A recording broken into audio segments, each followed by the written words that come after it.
Chinese President Xi Jinping is all set to embark on a keenly watched trip to Europe. Xi will land in Paris in a short while from now. This will be Chinese President's first visit to the region after the COVID pandemic, as Beijing looks for greater trade and strategic ties with the region. During Xi's visit to France, the two sides will celebrate 60 years of diplomatic ties. France sees Xi's visit as an important diplomatic moment as they seek to focus on China's broader relations with the EU. In his visit, Xi will meet President Emmanuel Macron, who has been stressing the idea of European strategic autonomy from the US. On a visit to Beijing last year, Macron caused controversy by saying France does not necessarily always align with the US in foreign policies. The statement is seen as a reference to American support for Taiwan, which China claims as its own territory. Moreover, Xi's anticipated arrival in France comes a month before Macron, who positions himself as the diplomatic leader of Europe, hosts the American President Joe Biden for a similar state visit. From France, Xi heads to Serbia and Hungary, both known to have definite pro-China leanings. Ambassador Volker Stanzel is a former German ambassador to China and Japan and a senior distinguished fellow at SWP German Institute for International and Security Affairs. Ambassador Stanzel is joining us from Berlin. Welcome, Ambassador. This is President Xi's first visit to Europe in 5 years. Critics say that his goodwill tour will be an uphill struggle. Others say that the Chinese leader is seeking to avert a trade war. What is your assessment of the visit? What's the significance and why now? It is definitely an uphill struggle for him. China is not in a good situation economically. It needs the European market, and politically it is still without success in its efforts to wean the Europeans away from the American side, especially on geopolitical matters such as, of course, the Ukrainian war, but also Palestine and other problems. So it will not be easy for him, but he has chosen three interlocutors in Europe that will try to make it easy for him.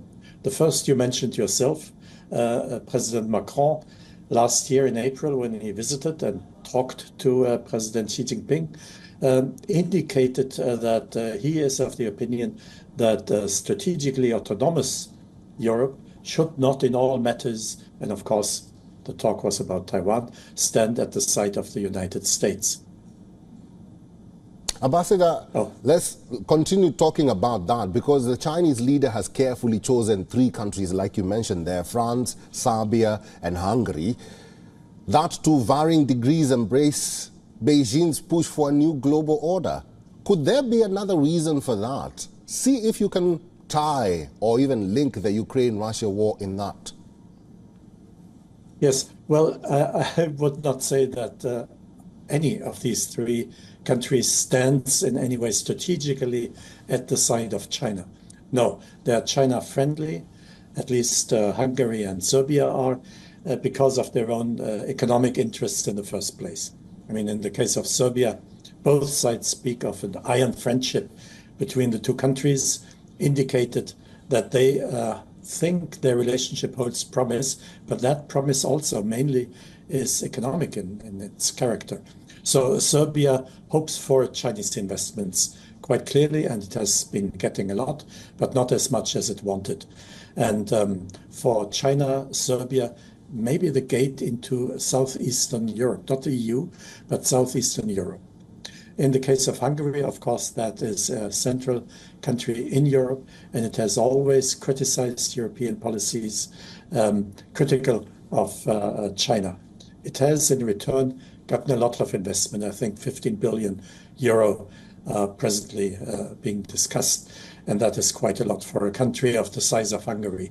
And Hungary itself is turning itself into a kind of platform for EV production, which is, of course, the next great export offensive from China to Europe. And that would be extremely profitable for Hungary. And from Hungary, of course, EV products would be sold into the rest of Europe. So this is also promising, but not so much in strategic terms, in political terms, than in economic terms. Now, as far as France is concerned, This indeed is a little bit different. There is the economic side, and maybe you're going to want to talk about that as well later on. But strategically, with President Macron's position that Europe needs to be strategically autonomous and not always follow what Washington asks it to do, that of course shows or seems to show to China that here there could be an opening into getting what it has been trying since the beginning of the Ukrainian war, which is to get away the Europeans from the side of the United States.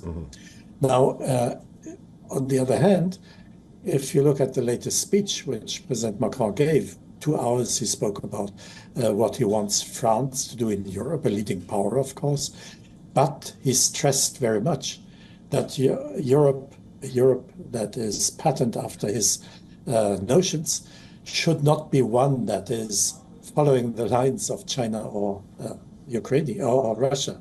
No, he was extremely critical of both countries, and for good reason, because also politically there are problems between France and China which do not directly have to do with the United States or problems such as Taiwan. So, for example, if I just may finish this point, they just have discovered that the Chinese police holds or has representatives clandestinely in France that follow opponents to the Chinese government, which of course is impossible to accept. So this is one example for the problems that exist.